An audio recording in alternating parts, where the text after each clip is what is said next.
There seems to be a mistake, sir.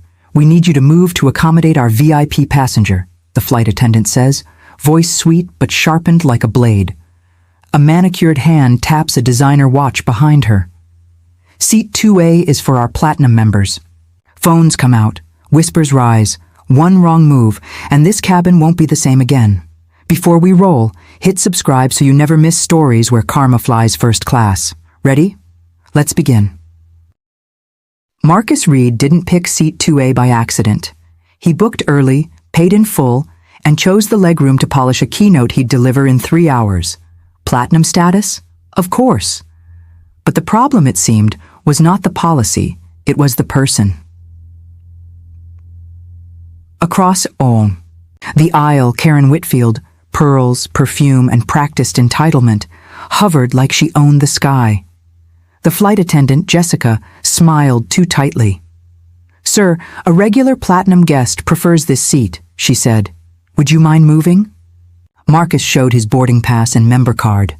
"This is my seat." Jessica retreated, flustered, and returned with Trevor, the cabin supervisor, whose voice melted politeness into pressure.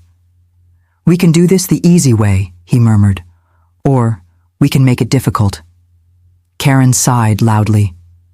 "I always sit there." A folded wad of bills slid, almost magically, into Jessica's pocket. Several phones caught the motion. A few eyes looked away. Marcus stayed calm. He'd grown up learning that calm can be armor. He left Southside Grit for global boardrooms, built Right Tech from a second-hand computer to a 2.8B AI firm that helps companies remove bias from customer service. Funny how life loves irony. Captain Reynolds arrived. Authority gathered over Marcus like a cloud. "Final warning," the captain said. "Move, or we'll call security." Marcus pressed record on his phone. "I'm documenting that I'm being removed from a seat I paid for." Security came anyway. They escorted him out, heads turning, whispers trailing. In row 2, Karen slid another bill, this time to Trevor. "Thank you for maintaining standards," she breathed, the words as sour as they were soft. On the jet bridge, one of the officers hesitated. "Sir, the report says disruptive, but witnesses don't back that up." "It's all on video," Marcus replied. Calm, precise, certain. A young woman from 2C found him at the gate. "I recorded everything," she said, hands shaking from fury, not fear. She airdropped the entire sequence, the ask, the bribe, the smirk, the removal, the truth. Marcus texted his COO, "Assemble legal. Patch comms in 10. Starting now." Then he made one more call. Miles away, at Skylux Airlines HQ, CEO Richard Williams stared at a screen as the footage flooded the internet. Views climbed like a bad fever, 1 million, 2, 5. "Identify the passenger," he ordered. When the name came back, the blood left his face. "Marcus Reed," the PR director said. "As in Right Tech Marcus Reed?" "As in the company we're courting for a 50-minute modernization deal," she said. "And their group has quietly accumulated roughly a quarter of our float. He's not just a customer." Williams rang Marcus with an apology already rehearsed. Marcus didn't need it. "As your largest individual shareholder," Marcus said evenly, "I'm calling an emergency board meeting today." The boardroom filled with expensive watches and nervous eyes. The video played on a wall big enough to shame an army. Money changing hands. A calm man removed. A captain confusing authority with justice. When the lights rose, no one spoke. "I'm not here for apologies," Marcus said. "I'm here for accountability." He placed 2 demands on the table like verdicts. Immediate termination of every employee involved.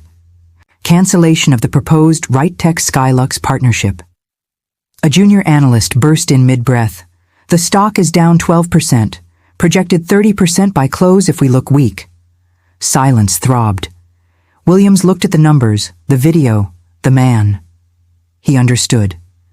"Approved," he said hoarsely. All of it. On floor 7, HR handed 3 thin folders across a long, cold table. Captain Reynolds, Trevor Hale, Jessica Miller, your employment is terminated effective immediately. Jessica's face crumpled. Trevor blustered. The captain closed his eyes and saw, finally, what everyone else already had. That afternoon, the company gathered in the auditorium. Cameras rolled again, but this time by invitation. Williams faced his people with Marcus beside him. We failed a passenger, not by policy but by culture, Williams said. We're grounding the entire airline for 48 hours for mandatory, independent bias training, every route, every role. Gasps rippled. Millions would be lost. A different kind of wealth would be gained. Marcus stepped up. What happened to me happens to people without my platform every day. Today, we begin fixing that. Here. The next weeks were uncomfortable by design. Simulations that didn't flatter. Mirrors no one could look away from. Whispers died. Listening grew. New rules landed hard and stayed. Zero tolerance for bribes, documented protocols for seat disputes, shields for employees who speak up, metrics that measure dignity, not just departure times. Online, the villain edit faded. A rebuild montage began. Anonymous travelers posted, "Skylux handled my problem right. No favorites, no attitude." Internal surveys surged. For the first time, the data finally matched the commercials. And yet, real justice isn't just the fall. It's the rise after the reckoning. 6 months later, Marcus stood at a podium again, this time for the Second Chance Initiative from the Reed Foundation, a program offering rigorous rehabilitation and re-entry pathways for people who'd lost work due to bias incidents. Accountability isn't exile, he said. It's a door you can earn your way back through. In the front row sat 3 familiar faces. Pride used to dress them. Humility fit better. Jessica owned what she'd feared to face. I stayed quiet for tips and security. Silence cost me more. Trevor admitted what he'd never named. I thought not using slurs meant I wasn't biased. I was wrong. The captain learned a new definition of command. I chose hierarchy over humanity. Never again. They didn't get their old lives back. They got work, the kind with blisters and beginnings, a ground crew shift, a baggage line, a teaching slot that wasn't glamorous but was honest. The internet forgot them. The people they served, slowly, didn't. At Skylux, the handbook grew teeth. Compliments replaced complaints. The stock chart traced a scar that healed. Right Tech didn't restore the canceled contract on day 1. They audited first. Only when proof replaced promises did the partnership return, narrower, smarter, measurable, and seat 2A. It remained just a number stitched on leather. No more, no less.